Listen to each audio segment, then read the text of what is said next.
The LMC casts a wide net over the Sound Shore to bring you local event info, profiles, and conversations. Recorded in the heart of the village in Mamaroneck Cinemas at the studio on the Avenue, LMC Media brings you the LMC Cast Community Profiles. Hi, I'm Mike Reynolds, a longtime Mamaroneck resident, up to 37 years at this point. Today, our guest on LMC Cast Community Profile is Mitch Weisberg, and he's got me beat. Mitch, how you doing? How long have you lived around here? So I've been in Larchmont, Mamaroneck for about 40 years, and I have to tell you, I got engaged in September 1984, right? So at that time, I had a loft in Tribeca. Okay. I could sit up in bed, and I could see the Empire State Building. I could see New Jersey. I could see Brooklyn. And I have to say, the day after I got engaged, my fiance at the time says to me, "You know, I hate New York." Oh, jeez. And I'm like, "You what?" I said, "Oh, man. When did you tell me that 3 months ago?" You got the prime spot there. Yeah. What do I look, stupid? So that was it. So that's how I found out that I was going to live in the suburbs. And then, you know, we found Larchmont, Mamaroneck, and we've lived here ever since. Okay. Mitch is an educator, author, speaker, and now an LMC podcaster. He has spent decades helping people unlock their potential. After witnessing how individuals often get stuck in limiting mindsets, whether in educational, leadership, or their personal lives, Mitch has developed a practice called MindShifting that assists people in extricating themselves from limiting mindsets, whether that's, again, as I mentioned, with education, leadership, or in their own lives. Mind-shifting is drawn from cognitive science, real life, real lived experiences, as it were, and applications. The mind-shifting framework teaches people to reframe their thinking, confront unproductive narratives, and basically work with clarity with others. Mitch, did I do okay with your bio and the basic outline for mind-shifting? So I'm 73 years old. So if you want to do a good job with my bio, that's going to take like a half an hour. Okay. So I'm going to let this pass. All right. Very good. That's fine. That's fine. All right. As noted, Mitch is an author. He's written a couple of books. The first, Mind Shifting, Volume 1, Stop Your Brain from Sabotaging Your Happiness and Success. Mitch, can you tell us about the book and how long has it been in print, if print is still a thing?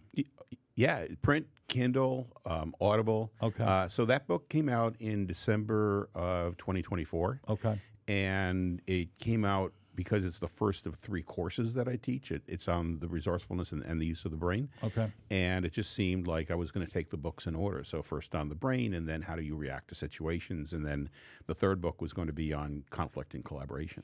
Which again means you've skipped Volume 2. You're going to 3. Math major here. So you got it.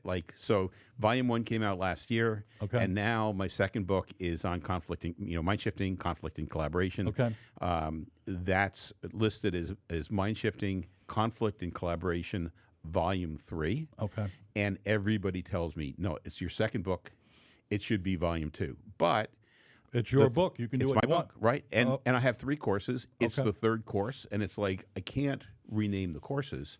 So in 2 years, nobody's going to know the difference because there'll be a Volume 1, Volume 2, Volume 3. So right now I have a Volume 1 and a Volume 3 that are out. All right.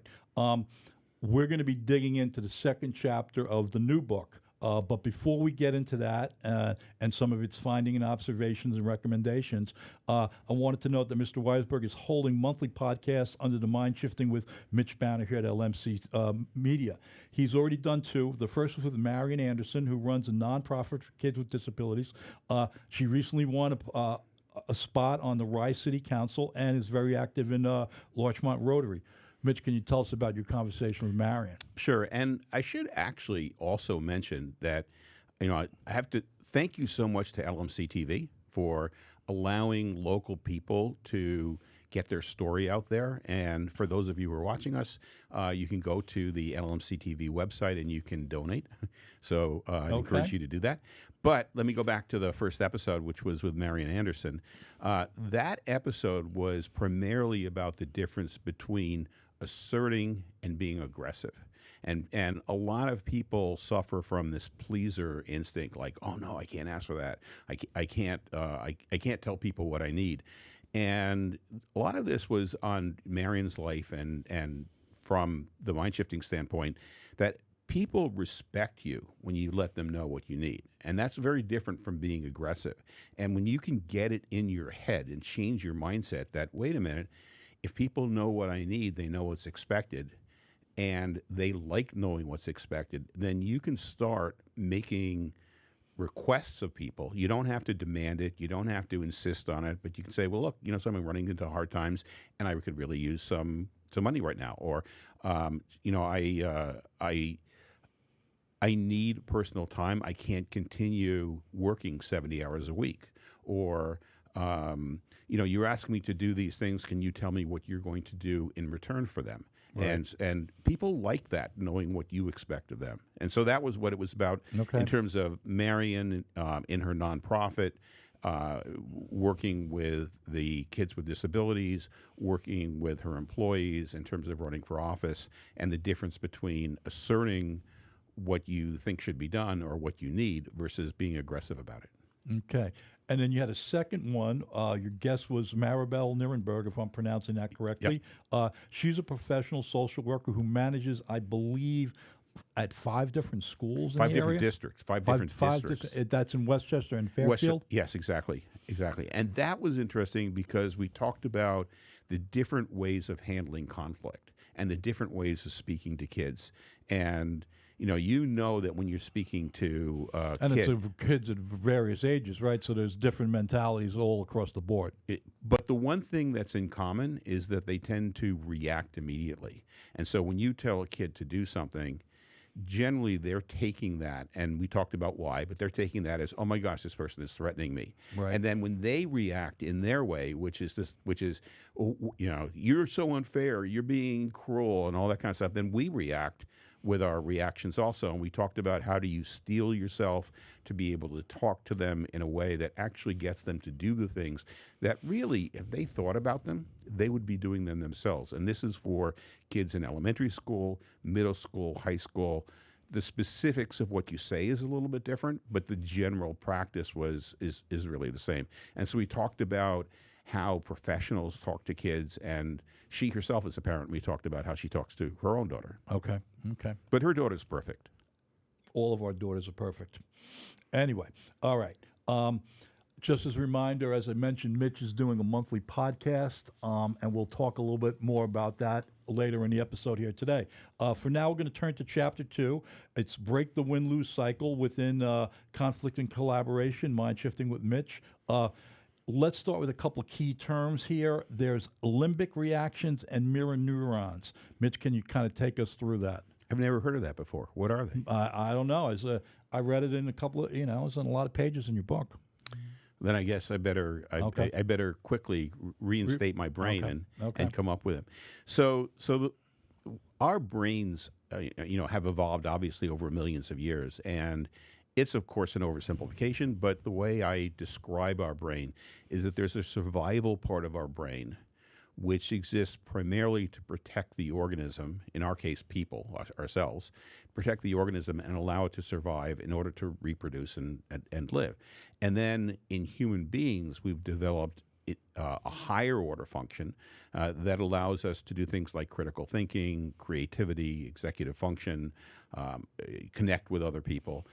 And that survival part of the brain has to be able to react to danger like that, hundreds of a second, whereas the critical thinking parts of the brain actually wake up 2 to 3 seconds after something occurs. And so in the survival part of the brain, when we feel threatened, we're reacting from fight, flight, or freeze. And that's our natural reaction. From the critical thinking, the higher parts of the brain, that's when we, if we're aware that we were in survival mode or limbic mode, it's like, wait a minute, I don't have to react that way, and you can change that. Mirror neurons is another part of the brain that really started evolving in mammals, and it's highly developed in people, but you can see that in other animals also. You have the expression monkey see, monkey do. Right, sure, okay. And that part of the brain really, it's a power that has us try to copy for what other people who we identify with are doing. And so one of the things about the mirror neurons is that they're constantly picking up not just what we say, but what the other person is feeling.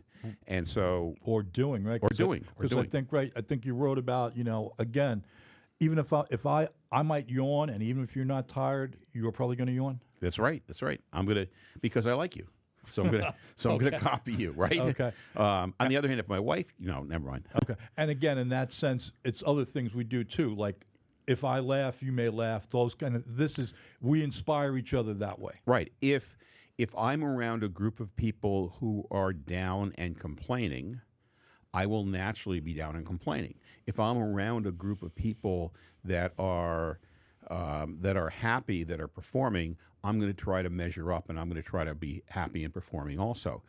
And if you think about going back to those two areas of the brain, the survival part and the Right. higher order parts, if we're aware that we're doing this, we can change it. So if I'm around a person and they're down and I feel myself going down, I can then say, wait a minute, I don't have to feel that way.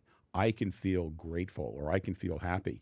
And sure enough, what's interesting is that if you do that, that other person's mirror neurons are going to start pushing them to the same mode that you are. So if you're maintaining a curious, careful, caring attitude towards another person, and they're starting off angry, their brain is working like, hey, wait a minute, this person is being accepting, this person is really interested in me, and that other person will start to change also.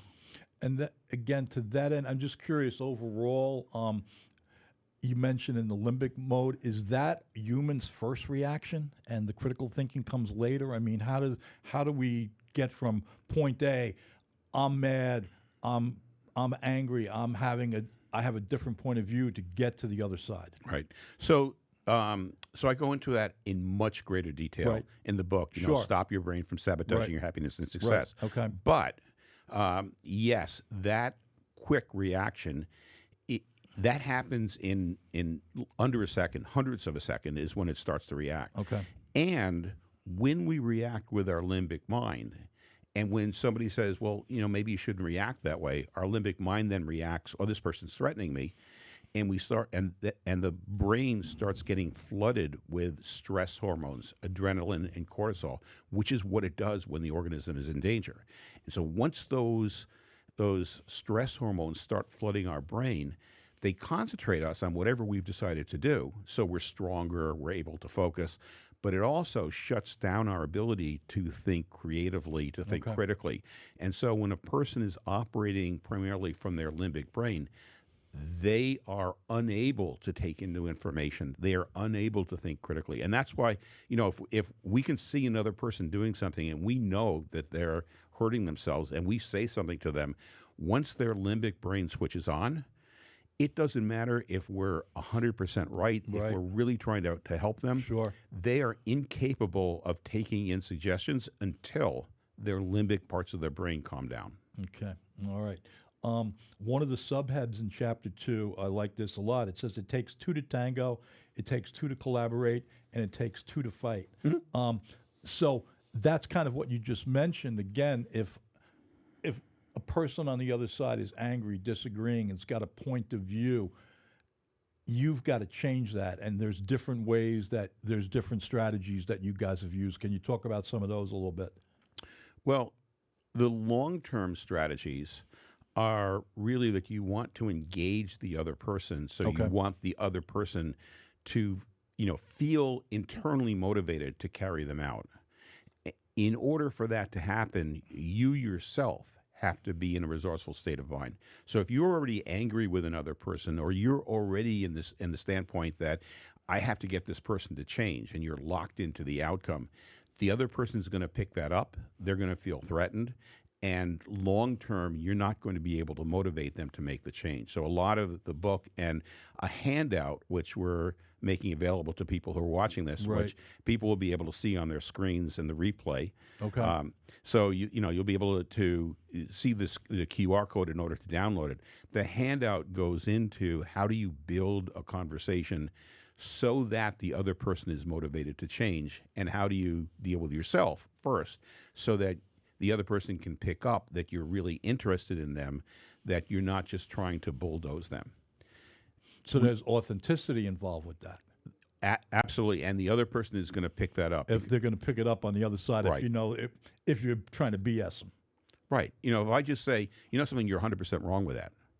okay, then that's going to get a reaction. Your first reaction is going to be, what's Exactly. Mitch saying? Right. Well, Exactly. I'm just trying to be nice to him, and he's attacking me, and then you're going to attack me back. But if I were to say, and you happen to have been right when what you were saying, but if I happen to be saying, something, there's a lot about what you said which is correct, and then I would add a little bit to it. Right. Okay, and those are the techniques that you learn in the conflict and collaboration book. Right. I think also you had a good yes, but is not as good as yes and. Yes, but so just think, I agree with you, but you really misphrase it. And as soon as I say that but, what goes on in your mind? I'm not listening to you, right? Exactly. I'm not agreeing with you. I'm turning it off. Right. So that word but, and actually the conversation in episode 2 with Maribel, we go into that a lot. So and we'll be going into that in a lot of the other conversations on LMC TV. Okay. Yes, and works because the person really, if you're doing it from a sense of curiosity, that other person understands that they've been heard, and a person would rather be heard than be right. As long as the other person feels heard, you can then start moving them in a different direction. Okay. Other things you talk about in chapter 2 are some common resolution strategies. I think there's 4. There's different incentives. Can you get into those a little bit? And I guess some work better than others. Right. So in chapter 2 in the book, we talk about the ways that we naturally try to influence other people. And most of those actually, they may work short term. Okay. They may have no effect at all, or they may make the situation worse, but most of them really don't work long term. So one of them is punishment and rewards. Okay, so with punishments and rewards, you may be able to punish somebody, or you may be able to reward somebody and get them to do something once. Okay. But that reward, that's fleeting. right? It wears off, and the next time the reward isn't worth as much, and the next time it's worth nothing. Okay. You may be able to get a person to do something by scaring them, okay? Like, if you don't do this, then this is going to happen to you, okay? Right. So you're kind of giving them a threat, either that you're going to threat them, you're going to harm them, or Someone else. or if you don't do this, you'll never get into college. If you don't do this, you're never going to meet another person who you can love. So those also tend to work short term. But they don't really get the other person really engaged and motivated to continue. They're going to do it as long as you have the power over them. But if you really want long term, you have to consider, like, how do you get the other person motivated? We also talk about the 5 styles, and that's actually chapter 3. The 5 styles, and we talked about that with the Maribel interview, where rewards, punishment, scaring a person, talking about, invoking the name of somebody that they trust, appealing to their higher level values. Right. Those are things where it's pretty obvious that you've determined what should be done. And so we call that the compete style. Okay. And so I don't really care what you want to accomplish from this conversation. I'm telling you what needs to be done, and I'm going to reward you for doing it. Right, okay. The compete style is expecting that the other person then use the accommodate style. So I'm telling you what to do. That's my compete style. When you do it, you're understanding what I want, and you're doing it. That's the accommodate style. Those are 2 out of the 5 styles. Then there's avoid, because if a person senses that I'm always telling them what to do and I'm always punishing them or rewarding them, they're going to try to avoid me. Sure, okay, exactly. So and sometimes that's the best way. Like if you're not, if we're in a heated conversation, maybe the best thing to do is to let it calm down for a little bit before we go on and start trying to resolve it. And then the other 2 are compromise and collaborate. Okay. And in English we think of them very often as synonyms, but they're 2 very different. They're 2 very different techniques. And I'd suggest to take a look at the episode 2 with Maribel, and there's a much longer explanation of those 5. Okay. All right. Interesting stuff. Again, we appreciate you all listening here, and we're just touching on it. There's a lot of really in-depth things, and Mitch is great at explaining things like this. So we're getting to the end of our episode here, and as I said, I wanted to reemphasize that Mitch has a regular podcast series. He's mentioned Marion and Maribel, and your next guest coming up soon, and he's a young guy.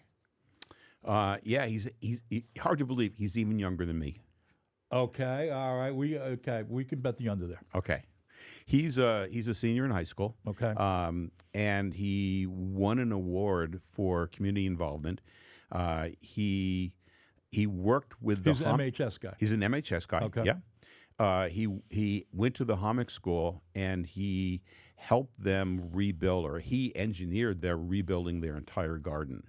And they had gotten an estimate for like $75,000 or $73,000, and he got it done for like $1,500.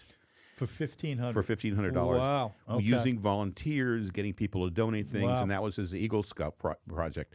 And what we're going to be talking about is, how he overcame all the times where he doubted himself, and how he can use his experiences of overcoming obstacles throughout the rest of his life to help him succeed in anything that he does. And by hearing those, my hope is that other people are saying, wow, something, what he did, I can do. I've overcome things in the past, and here's how I can use them also. And so we'll be airing that in a couple weeks. And so you're going to be his name is Daniel Wetmore, so we'll look forward. He's a great kid. We'll great look kid. forward to that. Okay. Or great young man, I should say. Okay. All right. We can't say those things. That's right. All right. And the new book, Conflict and Collaboration, MindShifting with Mitch, is coming out. Where can we get it? How can we get it?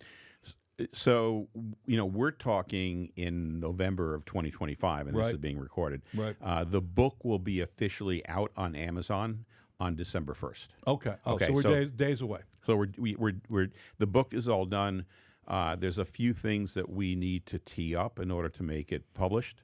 Okay. And we're doing those now, and December 1st it goes live on both print and Kindle. Okay. All right. I just want to say thanks to Mitch for giving us some insights about trying to be resourceful, resilient, and how we collaborate with others to get our points of view across and make for a better world. Mitch, just in terms of any last words as we go here and we say goodbye? I'd say, life actually is a lot more fun when you're collaborative, when you're resourceful, and when you're resilient. And so these are techniques that allow you to be more effective at work, more effective in business, more effective with your family. And you can get great joy out of learning how to really harness your own brain. All right, Mitch, thanks so much. We appreciate you being here. And I just want to say this is Mike Reynolds. Thanks to all of you for listening and watching LMC Cast Community Profile. We'll catch up again soon. Bye, everybody. Thank you for listening to the LMC Cast Community Profiles, produced at LMC Media's studio on the Avenue. Visit lmcmedia.org to book your time in this state-of-the-art convenient location, walkable from the Metro North train station on Mamaroneck Avenue. You can also support this nonprofit media center at lmcmedia.org/donate.